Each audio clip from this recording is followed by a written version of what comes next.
अरे दादा, अस्सलाम वालेकुम व रहमतुल्लाहि व बरकातुहू। वालेकुम सलाम व रहमतुल्लाहि व बरकातुहू। अरे दादा, क्या हाल है? कहाँ जा रहे हैं इस ज़ईफ़ुल उम्र की हालत में? खैरियत तो?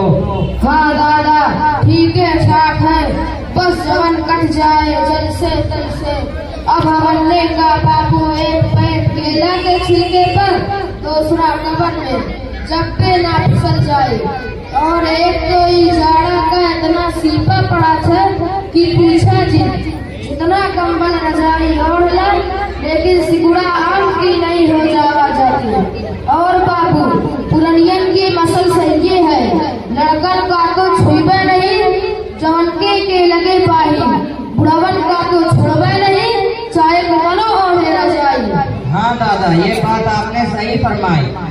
एक उम्र गुजरने के बाद ये सब लगा रहता है, अच्छा खराब, इसमें टेंशन लेने वाली बात कुछ नहीं है। वैसे ये बताइए कि आप गठरी उठाए पे जा कहाँ रहे हैं? अरे बाबू, जाई थे रिश्ता खोजे खातिर ताकि बियाह हो जाए। अरे दादा, इस लुढ़कती उम्र में शादी, हुआ क्या बात है? अरे दिमाग ना खराब करा हमारा, हम अपना बियाह थोड़ी ना करे जाते, हम खुद ही एक खुदवा में फंसे पड़े हैं। हम तो अपनी बिटिया खातिर जाई थे, 2-3 जगह खोल चुके हैं, चौथी जगह जाई थे। चला बाबू जाए दाहू। अरे दादा ठहरिए, कि आपको पिछले 2-3 रिश्तों में से कोई रिश्ता पसंद नहीं आया था? अरे बाबू, हमें तो एक तो पसंद आवा, बल्कि एक तो पक्का होगा, लेकिन ससुरा गाड़ी घोड़ा मांगा थे, कहिए की पल्सर दा, हीरो होंडा दा, हई दा तो हम दा। लेकिन और बाबू, हमें इतना सफरत नहीं कि हम गाड़ी घोड़ा दे पाई। चली बाबू, बहुत अबेर हो गवा, नहीं तो ससुरा बसियों छुट जाए। रुकिए दादा, अब आपको कहीं जाने की जरूरत नहीं है। यूँ समझिए कि आपका काम हो गया। हमारे एक रिश्तेदार हैं, वो भी अपने बेटे के लिए रिश्ता ढूंढ रहे हैं। बस आप ये रिश्ता पक्का समझे, मिठाई वगैरह लेकर अभी छिटाई देकर आ जाएं। भाई ना बात यही का कहा थे, चल मगनी पट पिया जाओ लोगन का बता दा, तब तक हम मिठाइया भैया लेके आई थे।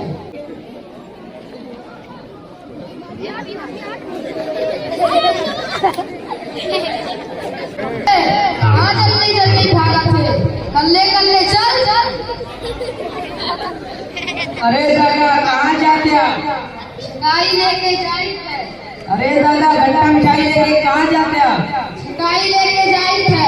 अरे दादा, कहाँ जाते आप? हम ससुरा के नाती, दादा कहाँ जाते हैं, दादा कहाँ जाते हैं, तुमका जहाँ जाएगा है जाए, तेरे बाप पूछल थे उससे बार बार। चला चला दादा, गुस्सा आ गया ना, चला।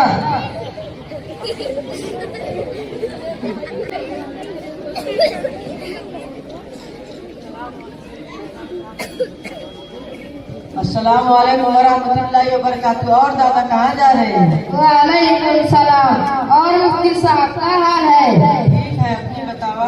कुछ नहीं मुफ्ती साहब, बस ये जात में बिटिया की छकाई लेके खाली हाथों सतवा में। मुफ्ती साहब, खाली हाथों सतवा में तू चलते, सतवा में तो खाली हमारा छोटा बेटलुआ जाता है, तू चलता तो थोड़ा अपनी राय मशवरा देते। चलो ठीक है, हम भी दोनों खाते हैं। ठीक है, ठीक है। अस्सलाम वालेकुम वरहमतुल्लाहि वबरकातुहू। वालेकुम सलाम व रहमतुल्लाहि व बरकातुहू। खैरियत से हैं? अल्हम्दुलिल्लाह, कुल ठीक है ठाक है, बस जवन ठीक है ठाक है। दुआ है कोई को बतावा क्या हाल है? हम भी ठीक है अल्हम्दुलिल्लाह। ठीक है, तब बतावा क्या है तोरे लोगन का मामला? देखिए, मैं आपको बताता चलूं कि मेरा बेटा एक पढ़ा लिखा समझदार लड़का है, अल्हम्दुलिल्लाह अच्छी नौकरी करता है और खाने का सहारा भी है। तो अब शादी के लिए कुछ तवक्कुआत तो बनती है ना। ठीक है, तब बतावा क्या है तोरे लेन देन का मामला? लेन देन का क्या बताएं, आप तो जानते ही हैं कि आजकल की शादियों में तो सहूलियात को देना ही पड़ता है। मसलन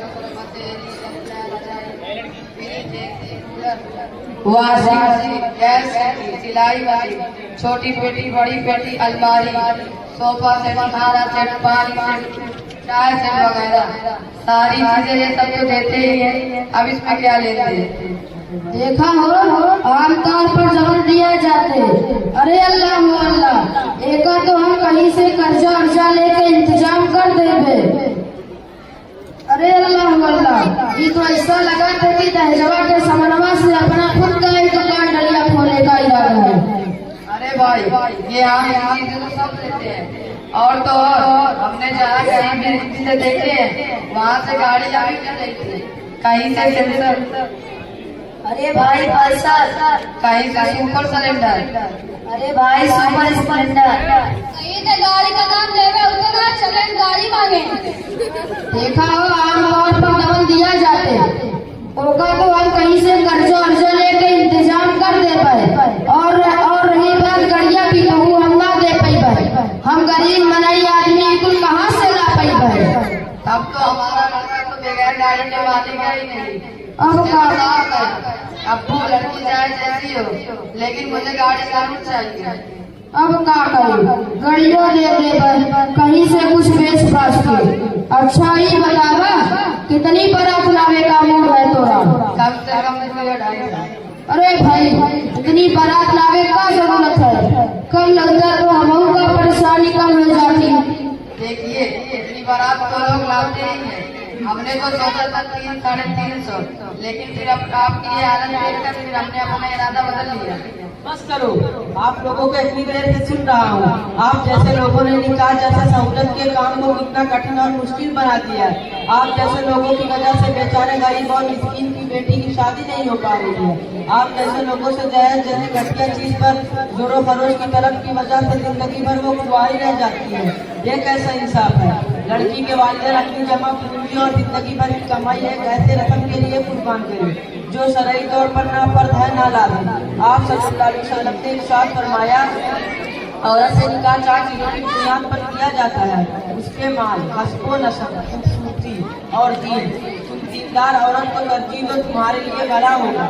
ये हदीस इस बात पर जोर देती है कि निकाह में दीनदारी को अव्वलीन तरजीह दी जानी चाहिए, क्योंकि एक नेक और दीनदार औरत घर की बुनियाद को मजबूत करती है और शौहर और बच्चों के लिए खैर और बरकत का जरिया बनती है। दहेज जैसी बदबख्त चीज ने न सिर्फ गरीब वालिदैन को अतिरिक्त मुबतला किया है, बल्कि कई मासूम बेटियों की जिंदगी बर्बाद कर दी है।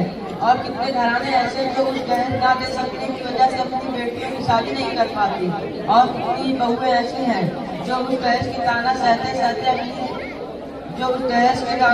सहते अपनी जिंदगी की खुशियां खो देती है। हमें इस फर्जीदा रस्म के खिलाफ आवाज उठानी होगी और अपने घरों से इसका खात्मा करना होगा। निकाह को आसान बनाएं और दहेज को अपनी जिंदगी से निकाल फेंकें। यही हमारी बेटियों का हक और इस्लाम का पैगाम है। मुफ्ती साहब, आपकी ये बातें हमारे दिल में घर कर गई।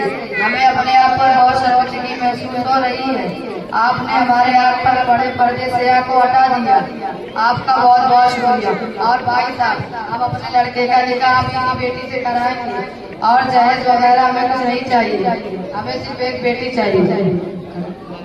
मुफ्ती साहब तोरा बहुत बहुत शुक्रिया, तोरा हमारे ऊपर बहुत बड़ा एहसान हुआ। तू हमें लाखों का कर्ज लेने से बचा लिया। मुफ्ती साहब चला जाए। अस्सलाम वालेकुम। वालेकुम अस्सलाम।